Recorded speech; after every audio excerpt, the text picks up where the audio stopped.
अस्सलाम वालेकुम वरहमतुल्लाहि वबरकातुहू। भटकल में मिज़ल्स जिसे खसरा, गोबरी, घोर और कन्नड़ी ज़बान में जो है जिसको अम्मा कहते हैं, ये बीमारी जो है हमारे भटकल में बच्चों में इस वक्त गुज़िश्ता कुछ दिनों से बहुत ही तेज़ी के साथ फैल रही है। तो इसकी रोकथाम के लिए जो है गवर्नमेंट डिपार्टमेंट की तरफ से, हेल्थ डिपार्टमेंट की तरफ से मुख्तलिफ जगहों पर इसके लिए जो है वैक्सीनेशन कैंप, मास एक अवेयरनेस के तौर पर और मास वैक्सीनेशन के तौर पर जो है ये मुहिम पूरे भटकल में अंजाम दी जा रही है। और ये सहूलत हर जुमेरात को जो है गवर्नमेंट हॉस्पिटल में भी जो है दस्तयाब है। तो चूँकि अब जो गुज़िश्ता हफ्ते जो डिपार्टमेंट की तरफ से इस सिलसिले में जो सर्वे किया गया है, उस सर्वे की रिपोर्ट के मुताबिक चूँकि अब तक भटकल में कमोबेश 30% से ज़्यादा बच्चों को ये वैक्सीनेशन जो है वैक्सीन नहीं लगवाया गया है। इस बिना पर जो है मेन इसका सबब है ये आउटब्रेक का, जो ये बीमारी जो है बड़ी तेज़ी के साथ जो इस वक्त भटकल के कुछ इलाकों में फैल रही है, उसका मेन सबब यही जो है उस रिपोर्ट में जो है उसका जो आउटकम था इस रिपोर्ट का वो सामने आया है। तो इसीलिए जो है हमारी तमाम पेरेंट्स से हमारी गुजारिश है कि इसको जो है अव्वलीन तरजीह के तौर पर और इसको जो है प्रायोरिटी की बुनियाद पर जो है इसको बहुत ही इसकी जो है अहमियत को समझते हुए अव्वलीन फुर्सत में जो है अपने बच्चों को टीका ये वैक्सीन लगवाएं, इस पर तवज्जो दें। और अव्वलीन फुर्सत में जो अपने बच्चों को इस वक्त जो है गवर्नमेंट हॉस्पिटल की तरफ से जो इस वक्त जो है हेल्थ डिपार्टमेंट की तरफ से जो सहूलत हमें फराहम की गई है, तो इसका फ़ायदा उठाएँ। प्राइवेट हॉस्पिटल में भी जो है आप टीका लगवा सकते हैं, वैक्सीन का इंतज़ाम है, लेकिन इसके लिए जो है आपको एक डोज के लिए आपको कमोबेश 5,000 रुपये जो है खर्च करने पड़ते हैं। अब इंशाल्लाह जो है कल भी ताल्लुका हेल्थ डिपार्टमेंट की तरफ से जो है मुख्तलिफ अमराज के लिए, जिसमें बिलखुसूस जो है खसरे का टीका घोर, इसकी हिफाजत के लिए इंशाल्लाह कल यानी 15 मार्च 2022 बरोज़ बुध खुसूसी मुहिम के तहत इन मकामात पर जो है टीका लगाने का इंतजाम किया गया है, जिसमें आंगनबाड़ी मखदूम कॉलोनी, आंगनबाड़ी डारंटा, बंदर रोड सेकंड क्रॉस, सोप्ती नगर आंगनबाड़ी और गणपति सभा भवन, नहुल्लीसाल, राबिता सोसाइटी, उर्दू आंगनबाड़ी, तंजीम ऑफिस वगैरह में जो म्यूनसिपालिटी के जो है मुख्तलिफ वार्ड्स हैं। आंगनबाड़ी मखदूम कॉलोनी जो है वहाँ पे वार्ड नंबर 3 और 4 के लिए, आंगनबाड़ी डारंटा के लिए वार्ड नंबर 16 के लिए, बंदर रोड सेकंड क्रॉस कोक्ति नगर आंगनबाड़ी वार्ड नंबर 5-6 के लिए, और गणपति सभा भवन हुल्डीसाल जो वार्ड नंबर 7 और 8 में रहते हैं उनके लिए वहाँ पे इंतजाम किया गया है। राबिता सोसाइटी में वार्ड नंबर 1 और 2 के लिए, और उर्दू आंगनबाड़ी तो ये वार्ड नंबर जो है 17, 18, 22, 23 के लिए, और तंजीम ऑफिस में भी कल इस वैक्सीनेशन का इंतज़ाम किया गया है वार्ड नंबर 10, 11 और 13 के लिए। इसीलिए अवामुन्नास से गुजारिश है कि इस मौके से फ़ायदा उठाते हुए जिन बच्चों को अब तक जो है ये टीका लगवाया नहीं गया है, ये वैक्सीन लगवाया नहीं गया है, अव्वलीन फुर्सत में आकर के जो है टीका लगवाएं। हमारे बच्चों के जो है माहिर डॉक्टरों की तरफ से इस सिलसिले में जो है लोगों को जो है इस सिलसिले में इनपुट्स और फीडबैक देने के लिए और उसकी ज़रूरत और अहमियत को मद्देनज़र रखते हुए उनकी वीडियो क्लिप भी जो है आवाम के जो है फ़ायदे के लिए मंजर आम पर जो लाई जा रही है। तो हमारी गुजारिश है पेरेंट्स से कि इसको भी और गौर से सुने कि इस टीके की अहमियत को कि लगाना, ये टीका जो है ये वैक्सीनेशन ये क्यों ज़रूरी है। डॉक्टरों के जो एक्सपर्ट की राय, उनका मशवरा भी बहुत ज़रूरी है। तो आपकी रहनुमाई के लिए डॉक्टरों की जो है जो क्लिप है, वीडियो क्लिप है, इसको भी आप ज़रूर समाअत फरमाएँ। अस्सलाम वालेकुम। हम आज भटकल के गवर्नमेंट हॉस्पिटल, जिसे तालुका हॉस्पिटल कहते हैं, वहाँ के डॉक्टर सुरक्षित जो चाइल्ड स्पेशलिस्ट हैं, आप जो है डॉक्टर सुरक्षित से इसके बारे में डिटेल से सुनिए। सबको नमस्कार। आजकल हम बहुत सुने हैं एक महीने से कि मीज़ल्स के बारे में, या हम लोकल लैंग्वेज में गोर बोलते हैं जिसको, तो ये बहुत फैला है आजकल भटकल में, बच्चों में खासकर। तो अभी थोड़ा ये मीज़ल्स के बारे में मैं बताता हूँ। तो मीज़ल्स एक वायरस से स्प्रेड होता है, तो इसके लिए बहुत जल्दी ही एक से एक को स्प्रेड हो जाता है, ठीक है। वो घर में अभी 10 बच्चे हैं, तो एक बच्चे को आ गया समझो, तो इसको ऑलमोस्ट दूसरे बच्चों में जिसको वैक्सीनेशन नहीं हुआ है या इम्यूनाइजेशन नहीं किया है, तो उनमें से ऑलमोस्ट 8 to 9 बच्चों को इन्फेक्ट हो सकता है वो 10 बच्चों में से। तो इतना जल्दी स्प्रेड होता है और सबको आने का चांसेस रहता है एक घर में, ठीक है। तो ये कैसे आपको सिम्टम्स कैसे दिखता है मीज़ल्स का बारे में बोल के, अभी मीज़ल्स जब आता है तो मामूली सर्दी खांसी बुखार जैसा रहता है वैसा ही सिम्टम्स पे आएगा। पहले तो उसको बुखार आ सकता है बच्चे को, फिर थोड़ा सर्दी रहेगा, थोड़ा आंख में थोड़ा कंजेशन बोलते हैं, लाल लाल हो सकता है आंख का पानी आने का, ठीक है। और थ्रोट में भी थोड़ा कंजेशन, खाने पीने में मुश्किल हो सकता है बच्चे को। और ये सब होने के बाद तीसरा दिन या चौथा दिन के बाद धीरे धीरे से बच्चे के बदन पे रैशेस, जो रेड रैशेस है वो दिखने लगता है। तो वो ऊपर की तरफ से नेक की तरफ से नीचे जाएगा रैशेस, तो पूरा बदन पे फैल जाएगा। फिर धीरे से ऑलमोस्ट 4 to 6 डेज में वो रैशेस डिसअपियर हो जाएगा, बोले तो गायब होता है। तब बच्चा थोड़ा इम्प्रूव होने लगेगा। तो इसके अलावा क्या हो सकता है बच्चे में, तो बहुत सारा कॉम्प्लिकेशंस भी हो सकता है मीजल्स में, जाकि बच्चे के कान का दर्द आ सकता है, बच्चे का खांसी बहुत ज़्यादा होके न्यूमोनिया हो सकता है, बच्चे में थोड़ा सांस लेने में तकलीफ हो सकता है, या बच्चे को डिहाइड्रेशन भी हो सकता है, क्योंकि बच्चा खाना पीना तो कम करता है क्योंकि निगलना नहीं होता है, तो इसके लिए बच्चे में थोड़ा पानी की कमती हो सकता है और डिहाइड्रेशन भी हो सकता है। इसके अलावा बच्चे में तेज़ बुखार आके एक-एक बार फिट्स भी हो सकता है। ये सब अलग-अलग कॉम्प्लिकेशंस हैं जो मीज़ल्स में हो सकता है। अब इसके लिए इलाज कैसे कर सकते हैं हम बोल के? अभी इलाज बोले तो बच्चे में पहला है, मैं जो-जो सिम्पटम्स बोला जैसा बुखार, तो बुखार का इलाज करना है, बुखार का ट्रीटमेंट करते हैं।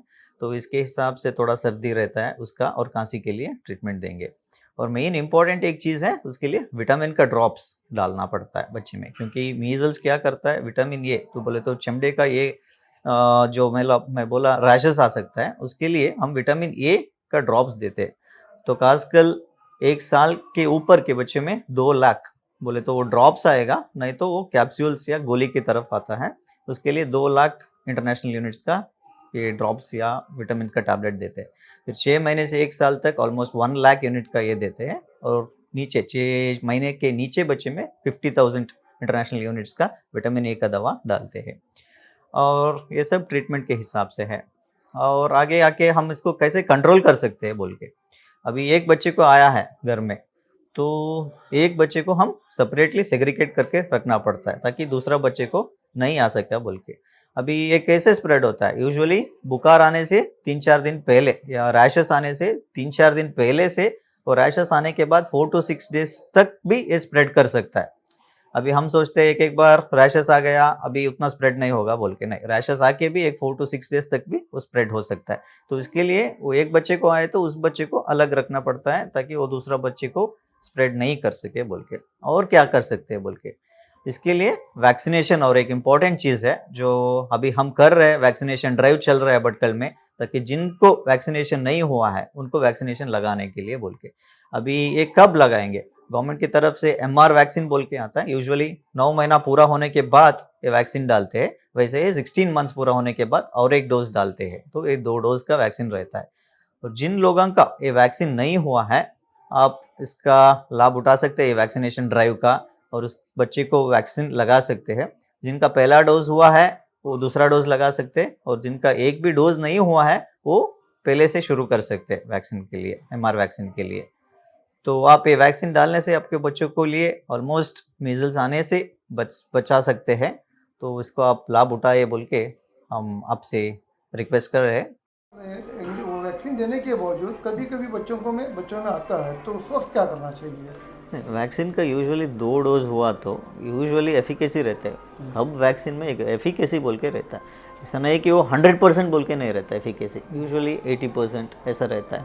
ठीक है, तो 100 बच्चे में ऐसा वैक्सीनेशन किया है, फिर भी एक 20 बच्चे में आने का चांसेस रह सकता है बोल के, और लेकिन आए तो भी उसका सीवियरिटी कम रहता है।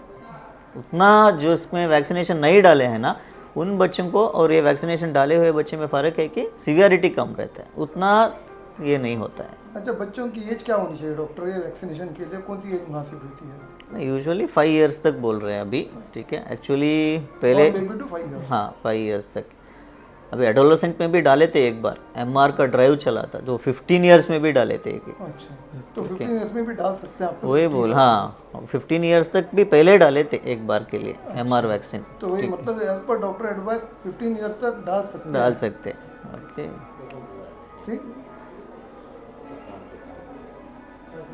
मतलब ये हर महीने में कितने बार वैक्सीनेशन दिया जाता है गवर्नमेंट हॉस्पिटल में? हर थर्सडे को देते हैं। अस्सलाम वालेकुम, मैं डॉक्टर मोहम्मद यासीन मोहतशम, भटकल से पीडियाट्रिशियन। जो भटकल में जो बीमारी जो बच्चों में फैली हुई है उसको खसरा कहा जाता है, अंग्रेज़ी में उसको मीज़ल्स और हमारी लोकल लैंग्वेज में उसको घोर कहलाते हैं। ये बीमारी बच्चों में 6 माह से लेकर 5 साल के बच्चों में लाहिक होती है। ये बीमारी में बच्चों में आमतौर पर ये ये ये बीमारी ये हमारे यहाँ पे लोग बहुत ही मामूली समझते हैं, बल्कि ये बीमारी बहुत ही नुकसानदेह है। आमतौर पर ये बीमारी में बुखार, सर्दी और खांसी पाया जाता है और 5वें दिन में उसको पूरे बदन में रैशेस आ जाते हैं। ये बीमारी बच्चों को बहुत ही कमज़ोर कर देती है। आमतौर पर हम यहाँ पे देखते हैं कि बच्चे इतने कमज़ोर रहते हैं कि अक्सर सोए हुए पाए जाते हैं। ये बीमारी में जो है बहुत ही कॉम्प्लिकेशंस हैं, उसमें निमोनिया हो सकता है और कान की बीमारी, और उसमें ये लूज़ मोशन वग़ैरह ये हो सकता है। इसमें बच्चे कुछ खा नहीं पाते हैं, इसके लिए बहुत ही कमज़ोर हो जाते हैं। ये बीमारी का बहुत से ज़्यादा कॉम्प्लिकेशन ये है कि बीनाई के पर भी उसका असर पड़ सकता है और दिमाग में भी ये उसका असर ये बहुत ही नुकसानदेह है। ये बीमारी में से बचने के लिए वैक्सीनेशन एक ही वाहिद ये हमारे पास जो बचाया जा सकता है सिर्फ वैक्सीनेशन से ही। ये वैक्सीनेशन जो है 6 माह से लेकर 5 साल के बच्चों तक दिया जा सकता है, और जो घर में ये बीमारी है 3 दिन के अंदर भी उनको ये वैक्सीन दिया जा सकता है। और ये जो बच्चों में ये बीमारी जो हुई है उनको 7 दिन तक कहीं बाहर नहीं भेजना चाहिए, उसको ये बीमारी को फैलने से बचने के लिए। सो अवामन्नास से गुजारिश है कि गवर्नमेंट से जो भी ये वैक्सीनेशन कैंप्स लगते हैं इन सब से फ़ायदा उठाएं और अपने बच्चों को इस मुज़िर बीमारी से बचाएं। शुक्रिया। जानलेवा भी हो सकती है, कभी दिमाग में के ऊपर असर हो सकता है तो जानलेवा भी हो सकती है। अच्छा डॉक्टर, 5 साल के बच्चों के लिए ही है या उससे मतलब बड़े बच्चों को भी दे सकते हैं वैक्सीन? बड़े बच्चों को भी दे सकते हैं, लेकिन मिनिमम 6 महीने के ऊपर के बच्चों को दे सकते हैं। मतलब 10 साल 12 साल के बच्चों तक दे सकते हैं? 12 साल तक उतना, अगर उसको एक बार भी वैक्सीनेशन नहीं दिए हैं और उसको ये बीमारी नहीं हुई है तो दे सकते हैं। दे सकते हैं।